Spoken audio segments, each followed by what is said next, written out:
Good day, I'm Lorraine Mendez and this is your JIS News for Tuesday, September 6.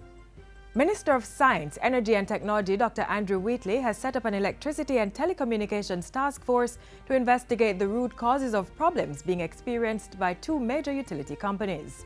The move comes in light of a recent all-island power outage involving the Jamaica Public Service Company and a prolonged disruption in telecommunication services by Flow.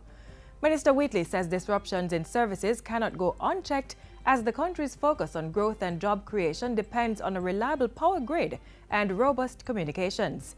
The task force, which is comprised of ministry, regulatory, academic and consumer representatives, will review and assess the state of services, infrastructure, processes and procedures of the electricity and telecommunications companies in Jamaica.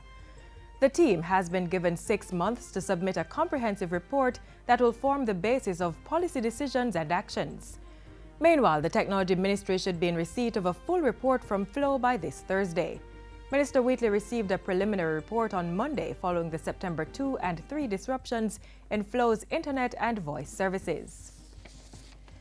The Ministry of Education, Youth and Information is spending $4.3 billion to provide breakfast and lunch for more than 130,000 students this school year. The allocation will be administered through the school feeding program across early childhood, primary and secondary schools. Students on the program for advancement through health and education path are also included. Chief Education Officer in the ministry, Dr. Grace McLean, made the disclosure at a JIS think tank on September 2. Funds will be delivered to the schools within the first week of September, and nutrition products will commence the delivery of the snacks to selected institutions as of next week. Meanwhile, the Chief Education Officer is urging school administrators to notify the ministry if there are shortfalls in furniture supply due to last-minute registration of students. If there are situations or challenges in the first week of school where there are students, especially at the primary level, who you did not cater for, who have turned up to your institutions that you have to register, then we ask that you get in touch with the regional officers immediately so we can try to provide you with the additional furniture that is required. The ministry is in the process of delivering over 35,000 pieces of furniture to schools. And as the country continues to deal with Zika and other mosquito-borne diseases, the Ministries of Education and Health are collaborating to rid schools of mosquito breeding sites. Within the first 2 weeks of September as well, we will be working very closely with the Ministry of Health in providing training and support for representatives within our schools as we continue to ensure that we keep a very clean environment to prevent the outbreak of the Zika virus. In other news, farmers in St. James will benefit from the establishment of an agro-processing incubator project.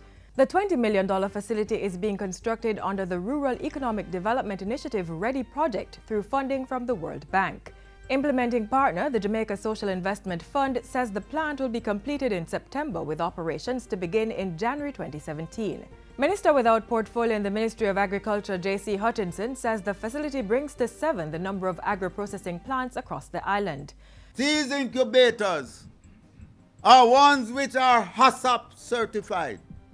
So with that, you are able to have your products processed there, bottled there, and can be exported same time. The plant is constructed on the grounds of the Rural Agricultural Development Authority RADA office in the parish. It will accommodate the processing and packaging of agriculture products such as jams, jellies, flour and chips. And finally, the Ministry of Justice is targeting 1,000 law-abiding citizens to promote a greater level of discipline in the country. Over the next few weeks, they'll be trained as community leaders in the areas of conflict resolution, domestic abuse, mediation, restorative justice and child abuse. In launching the sensitization session for Community Leaders program, Justice Minister Delroy Chuck says positive leaders such as pastors, business owners, teachers and justices of the peace will be trained. We're going to go for gold in peace and harmony in the community. We're going to go for gold in decency and civility across this society of ours.